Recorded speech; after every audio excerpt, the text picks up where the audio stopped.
শহর আগরতলায় প্রতিনিয়ত ছিনতাইবাজদের দৌরাত্ম্য বৃদ্ধি পাচ্ছে, তাই এবার লাগাম টানতে মাঠে নেমে পড়েছে পুলিশ। বিভিন্ন জায়গায় অভিযান চালিয়ে দেখা যায় মোট 3টি মোটর বাইক সহ ছিনতাইবাজকে গ্রেফতার করে পূর্ব থানার পুলিশ।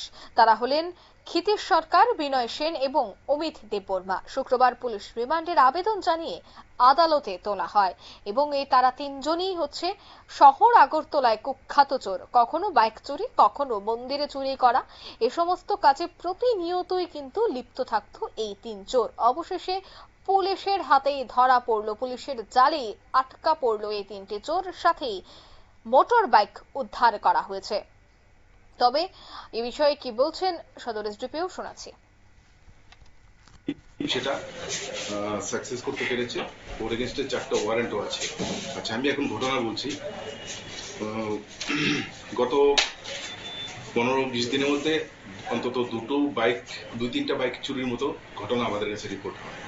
তো এটার উপর ভিত্তি করে কেসও নেওয়া হয়। গতকালকে একটা নতুন জিনিস আমাদের কাছে আসে, সেটা হচ্ছে শেখরা মল্লিক নামে একজন মহিলা, যার বয়স 69।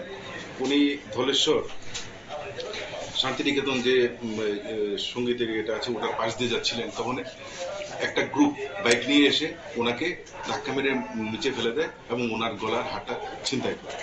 তো এই ঘটনার সঙ্গে সঙ্গে থানাতে জানানো হচ্ছে। থানাতে রিপোর্ট হওয়ার পর ওসি রানা চ্যাটার্জি নেতৃত্বে একটা টিম তৈরি করে সঙ্গে সঙ্গে এই ঘটনার তদন্ত শুরু হয় এবং তদন্ত চলাকালীন সময়েই মহিলার যে বিবরণ দিয়েছে আসামিদের, ওদের বিবরণের উপর ভিত্তি করে ক্ষিতীশ দেবনাথ, বিনয় সেন এবং অমিত দেববর্মা, ওরা সবাই ক্ষিতীশ সরকার, বিনয় সেন আর হচ্ছে অমিত দেববর্মা, এই তিনজনকে আইডেন্টিফাই করা হয় এবং এদেরকে অ্যারেস্ট করা হয়। তো ওদের কাছে একটা বাইক পাওয়া যায়, যে বাইকটার নাম্বার TR01A 4997। এটা ফেক নাম্বার, এই ফেক নাম্বার।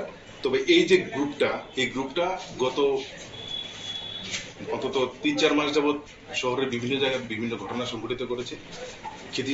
ক্ষিতীশ সরকার এর আগেও বহুবার অ্যারেস্ট হয়েছে এবং তার বিরুদ্ধে ওয়ারেন্টও আছে। এই থানাতে 4টা ওয়ারেন্ট আছে এবং এটা আমাদের কাছে একটা বড় সাকসেস, যে আমরা বলতে পারি কনফিডেন্টলি যে এই চুরি এবং ছিনতাই, এই দুটো জিনিসের উপর আমাদের আমরা একটা সাফল্য পেলাম।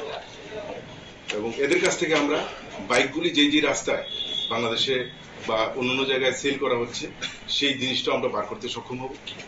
আর এদের যে মডাস অপারেন্ডি সেটা হচ্ছে বাইক চুরি করার পর ওই বাইকটা ব্যবহার করে বিভিন্ন ছিনতাই এবং এই অসামাজিক কাজগুলি ওরা করে থাকে। তো আজকে এদেরকে স্পেসিফিক কেসে কোর্টে পাঠানো হচ্ছে রিমান্ডের প্রয়াস সহ। আমরা দৃঢ় বিশ্বাস বাকি যে চুরির বাইকগুলি আছে এগুলি আমরা উদ্ধার করতে সক্ষম হব। তারাই কি আগরতলা শহরে যে বাইক ক্লিপটা হচ্ছে এবং যে চিন্তাগুলো হচ্ছে মাস্টারমাইন্ড কোথা থেকে ধরা হয়েছে তাদেরকে? চন্দ্রপুর থেকে। কতজন? 3 জন। আমি তো বললামই, ক্ষিতীশ সরকার নামে 4টা ওয়ারেন্ট আছে।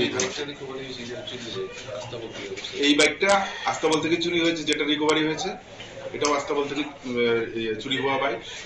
তো আমরা আশা করি আরো বাইক উদ্ধার করতে পারবো। আপনারা শুনলেন বক্তব্য তাদের পুলিশ আধিকারিকদের। পূর্ব আগরতলা থানাধীন যে এলাকায় চুরি কাণ্ডগুলি সংঘটিত হয়েছে তাতে কেন্দ্র করে কিন্তু এবার এবার 3জনকে গ্রেফতার করা হয়েছে। 3জনকে পুলিশের রিমান্ড চেয়ে আদালতে প্রেরণ করা হয়েছে এবং তাদের জিজ্ঞাসাবাদের পর আগামীতে আরো বেশ কয়েকজন চোর চক্রকে গ্রেফতার করা সক্ষম হবে বলে মনে করছে পুলিশ। নিয়ে নিচ্ছি ছোট্ট একটি বিজ্ঞাপন বিরতি, সঙ্গে থাকুন।